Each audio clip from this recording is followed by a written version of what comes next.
Негизинен эле 2010 жыл 7 апрель Кыргызстандын тарыхында өзгөчө тамгалар менен жазылып, эстеле да берет, айтыла да берет. Бүгүнкү программанын жүрүшүндө дагы ушул багытта сүйлөшөбүз. Негизи кыргыз журналисттери, кыргыз публицистикасы бул окуяны кандай чагылдырды? Ушул багытта белгилүү журналист, саясий илимдеринин кандидаты Бакыт Орунбеков агабызды чакырганбыз, анда тосуп алабыз сиздер менен. Бакыт ага, келиңиз. Куш келипсиз? Келиңиз. Мантаңыз менен. Бакыт мырза, кутмандуу таңыңыз менен биздин студиябызга куш келипсиз. Ошол журналистика тармагында маегибизди баштасак, негизи эле ушул коомдогу ар кандай конфликттик абалды, чагымчыл окуяларды, жагдайларды көп учурда журналисттер дагы кылып коюшу мүмкүн да. Муну чынында моюнга алышыбыз керек да. Анан бир убакта сиз Кыргыз туусунда иштеп жүргөндө атайын Кыргыз туусунун этикалык кодекси дегенди жазып анан кол койдургансыз да журналисттергечи, кызматкерлерге. Бул дагы бул өнүккөн өлкөлөрдөн алынган тажрыйба болуш керек. Айтсаңыз ушул боюнча баштасак мекте.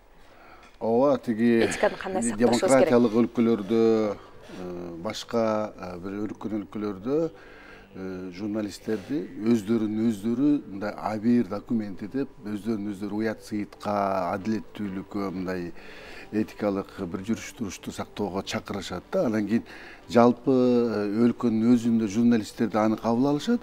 Андан сырткары дагы ар бир редакцияларда маалымат каражаттарынын өздөрүндө ички этикалык кодексти кабыл алып кол койдуруп, анан аткарып жаткандары мен өз көзүм менен көп көрдүм ошо чет өлкөлөргө барганда. Анан ошол тажрыйбаны алып келип, анан кийин бизде да Кыргыз туусунда ошондой мен киргизгенбиз.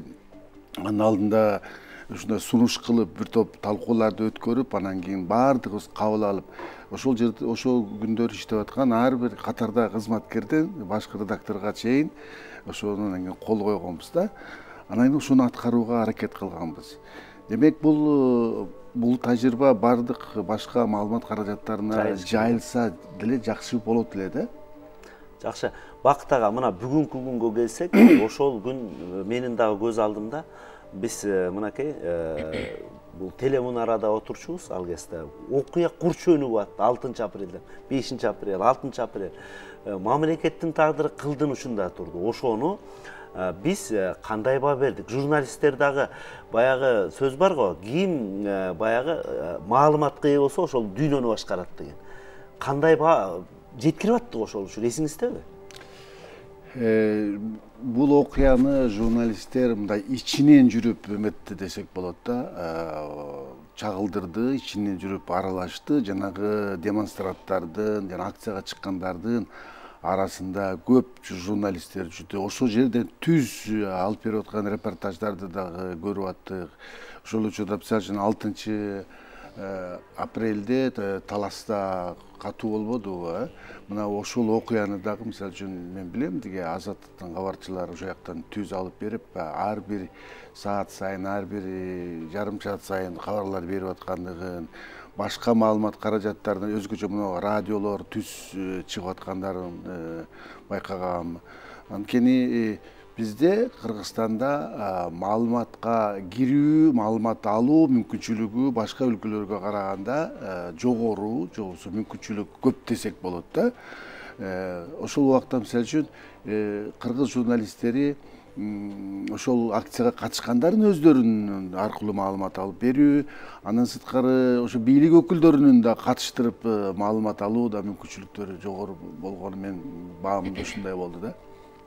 Айтсаңыз, мына ошол кезде андан кийин 12 жыл өтүптүр бүгүнкү күндө апрель окуясынан алганда, көптөгөн китептер, макалалар жарыяланыптыр. Бирок ошолордун ичинде сиз журналист катары айтсаңыз, аналитикалык, публистикалык мындай анализ жүргүзгөн материалдар барбы азыр? Албетте бар. Бул окуя жөнүндө документалдуу фильмдер да чыкты, макалалар чыкты.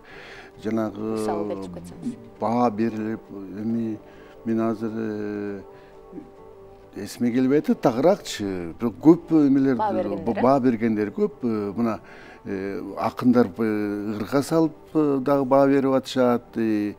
бул окуя боюнча мисалы үчүн илимий изилдөөлөр дагы жүргөн, саясаттануу боюнча ошол эмеге баа беришкен учурлар болду.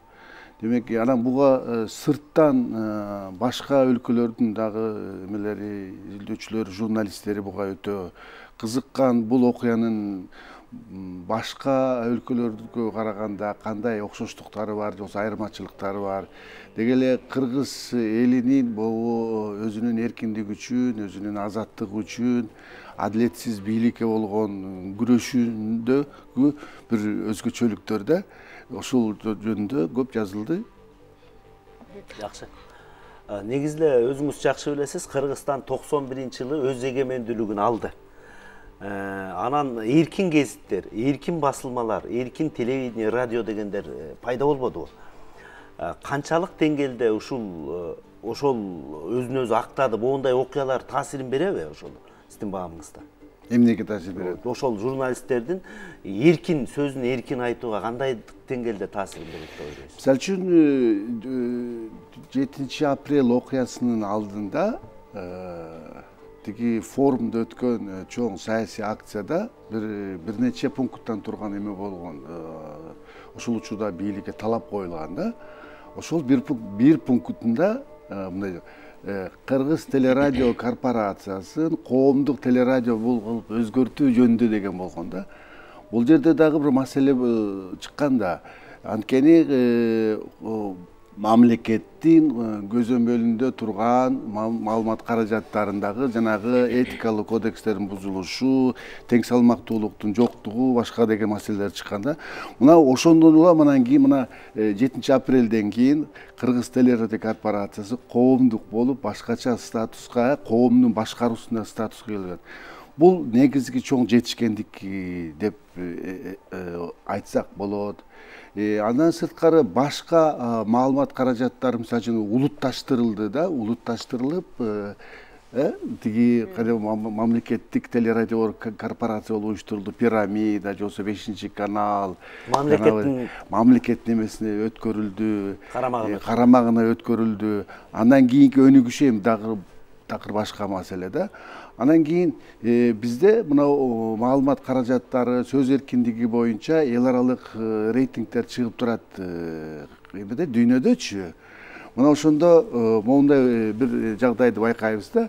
Жанагы революция болгондон кийин 2005-жылы деп коелу, 2005 революция болгондон кийин Кыргызстандагы журналисттердин маалыматка кирүү мүмкүнчүлүгү, сөз эркиндигине болгон иштөө мүмкүнчүлүгү аябай мындай жогору, же кеңири, эркин болуп, биздин рейтингибиз аябай өстү да. Андан кийин бийликке жаңы адамдар келет, жаңы өкмөт болот, анан 1 жылдан кийин кайрадан журналисттер менен проблема башталат. Журналисттерди камоо, журналисттерди зордуктоо, журналисттерди бир чектөө маселелери да. Анан кийин кайра биздин рейтингибиз кайра түшө баштаган учур болот. 2010-жылы да биздин эмебиз аябай жакшы жетишкендиктер болгон.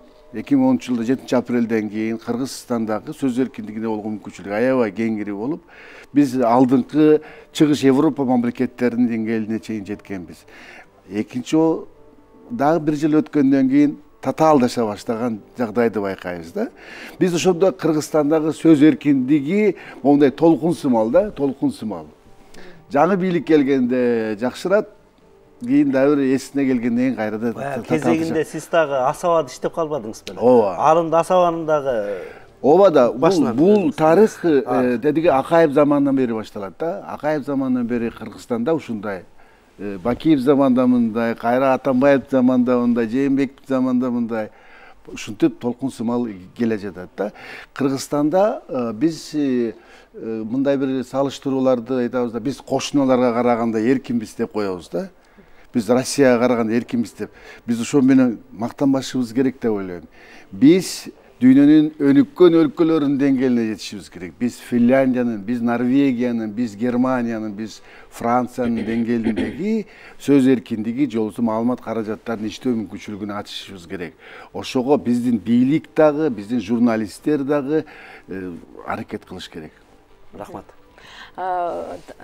Кыргызстандын ошол сүрөтчүлөр союзунун төрагасы Талабек Усубалиев болсо 6 президентти сүрөткө тартканы бар. Анан ал сүрөттү көргөн кошуна биздин казак журналисттер, сүрөтчүлөр айттырды, кантип коркпой тарттыңар деп. Аларда ошол цензура бар экени мына ушундан эле байкасак болот да. Анан сиз ушул сөз эркиндиги деп көп айтасыз да.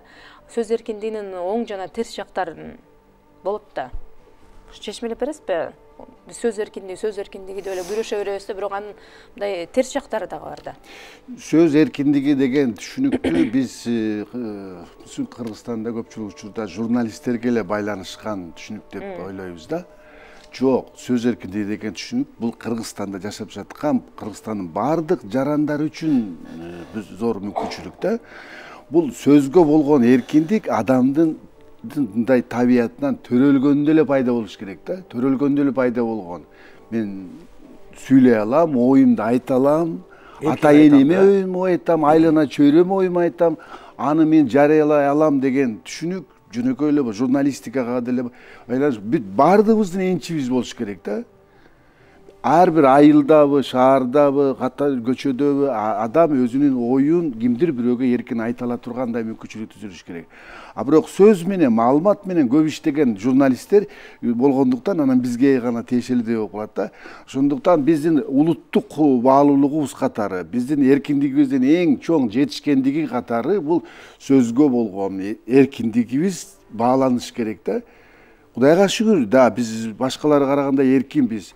Мисалы үчүн биз кошуна мамлекеттердин журналисттери мага таң калган. Мисалы үчүн мен айткам, баланча министрдин, түкүнчө министрдин телефондору менин чөнтөгүмдө бар. Мен каалаган убакта аларга чала алам, алардан мен маалымат ала алам, алар мага эркин жооп бере алат депчи. Биздин кошуна мамлекеттерде маалымат алыш үчүн бир канча тепкичтен өтүп келип анан кийин маалыматты ала аласың да. Ошондуктан Кыргызстандагы сөз эркиндигин биз ар бир жаран, ар бир бийлик өкүлүбү, ким болбосун өтө зор баалашыбыз керек, урматташыбыз керек, баркташыбыз керек. Анын баа баркына жетиш керек. Бакыт ага, сөз эркиндиги деп калбадыңызбы? Негизи эле жанагы биз Европанын алдыңкы мамлекеттеринен үлгү ашыбыз керек деп атпайсызбы? Сөз эркиндиги боюнча анан журналисттердин жеке керт башынын коопсуздугу кандай болушу керек? Ушундай окуялар мынакей кече эле кайталанды. Ар кандай болушу мүмкүн да? Мына дүйнөдө кандай согуш болуп атат, өзгөрүүлөр болуп атат. Мисалы үчүн бир жагынан мыйзам тарабынан Кыргызстандагы ар бир жарандын коопсуздугу үчүн биздин мамлекеттик бийлик кам көрөт да, биздин коопсуздугу үчүн. Экинчиден биз ар бир журналист, ар бир редакция мүчөлөрүнүн коопсуздугу үчүн дагы кам көрүш керек да. Тиги чет өлкөлөрдө журналисттин коопсуздугу деген ар кандай сабактар, тренингдер, бир окуулар, семинарлар болот. Мына ошолордун өткөрүш керек. Кыргызстандын реалдуу турмушунда кандай жагдайлар бар, кооптуу жагдайлар бар, алардын баарын окутуш керек. Редакция кам көрүш керек, өзүнүн журналисттер үчүн.